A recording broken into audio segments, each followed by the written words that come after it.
Joining us right now live via Skype to talk about the stimulus package and more is Illinois Congressman Mike Quigley. Congressman, we appreciate you staying up late for us. Let's start with that stimulus package. April 1st is just around the corner. Bills will be due. How do you see this playing out, and when can people expect to get some relief? Look, I'm waiting for the call. I want to get to D.C. Tomorrow and vote for this. Obviously, $2 trillion is a lot of money and a complicated bill. All you've heard about so far is a Senate bill. It is negotiations to reach some sort of compromise that is going to be very involved and complex to write. But I'm ready to get on a plane or drive there if need be to pass this, because every dollar we spend now is probably worth probably $4 in a couple weeks. We waited too long to react to this, and we need to act as soon as possible. Well, sir, you've heard the doctors, you've heard the CDC, you've heard people at the WHO. Is the Easter timeline that the president is talking about realistic? It's remarkably irresponsible for the president to talk in such terms. We'd like to think he had just started to get back to responsible leadership on this. I mean, it began with his saying this is a hoax, or that you can go to work if you're sick. We'd hope that he had gotten past that. If we lift this or lift up on it too soon, we're being told that this virus could be the leading cause of death in the United States, and our hospitals will be swamped. So it's particularly dangerous. This must be a bipartisan, bicameral, across all levels of government effort. China took much longer in one province to bring down, but obviously they're an authoritarian regime. This country's been much slower to take this virus seriously. Just a week ago, the bars around Wrigley Field were packed nose to nose with people celebrating St. Patrick's Day. The beaches in Florida still overcrowded. So clearly we haven't recognized this, and some of that lies leadership or lack of leadership from the White House. Well, what happens if he does stick with that, though? Do the states take over? Do we listen to the states? Or do we go with what the president says? I think we go with what the public health experts say. And so far, the governors, for the most part, have responded to the health experts first and foremost, as they should have. So we obviously have a long way to go to educate this. It's a lesson for the future. In the final analysis, we need a national public health program that has some enforcement capabilities. And the president needs to start treating this more seriously in terms of the powers he has, the Defense Production Act, for example. That should have been not just evoked, but enacted, so that these industries should look. This is a war. The president said he's a wartime leader. The fact of the matter is, during the Second World War, Ford was making tanks.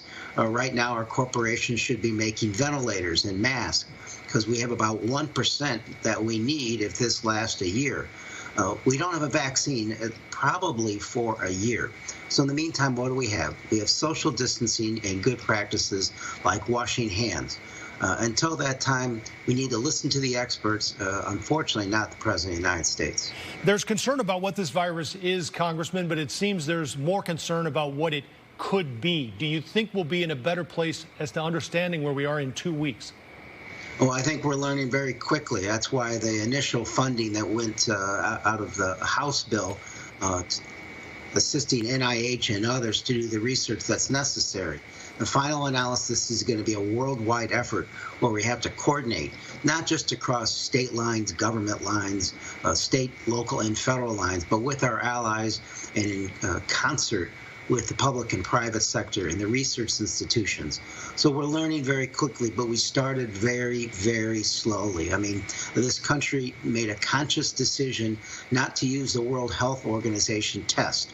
We were going to use our own. It took too long to prepare, and they didn't work. We lost at least a month's time, and we're far behind the rest of the world doing what we need to do in terms of testing. And as a result, we were flying blind far too long. I think we're catching up. But we're still in a position where we have a lot to learn.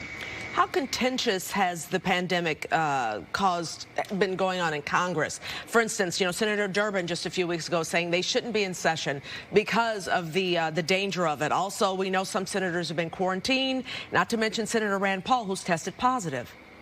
Look, it's become contentious more than it absolutely needs to be. That's unfortunate. The bottom line is that this is the time.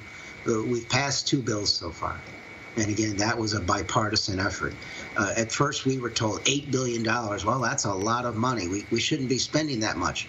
Well, it seems like a bargain now when we're talking about $2 trillion as we come to terms with how serious this is. So we need to get past the bipartisan tensions that exist. And frankly, my Senate Republican colleagues first took this and a need to do legislation as simply a recovery act, thinking of it as an economic crisis before what it is, and that is a public health crisis. And that's why I've been advocating for at least $100 billion for our hospitals and many more billions for the public health providers to have the equipment they need to protect themselves, as you just viewed, our first responders, and take care of those in peril. I know it's hard to pin down a timeline on this, Congressman, but the president at one point earlier had said this might last into July or August. Are you learning anything in your briefings that might shed some light on when there might be, in the president's word today, some light at the end of the tunnel? I think the president was more accurate in his first estimates, depending on who he was listening to on that particular day. We don't know enough about the virus to really predict that. Will this be seasonal? Will there be a dampening? But we know with a lot of viruses that they are seasonal. Maybe they dampen or not. We don't know about this virus in the summer. We don't know if it'll be coming back. It's probably very likely. I think we need to treat and prepare ourselves in a manner we haven't, and that's the worst case scenario. And that's that this flu can be with us and be this damaging until we have a vaccine. All right, Congressman Mike Quigley, thank you so much for joining us tonight. Be well. Thank you. You too.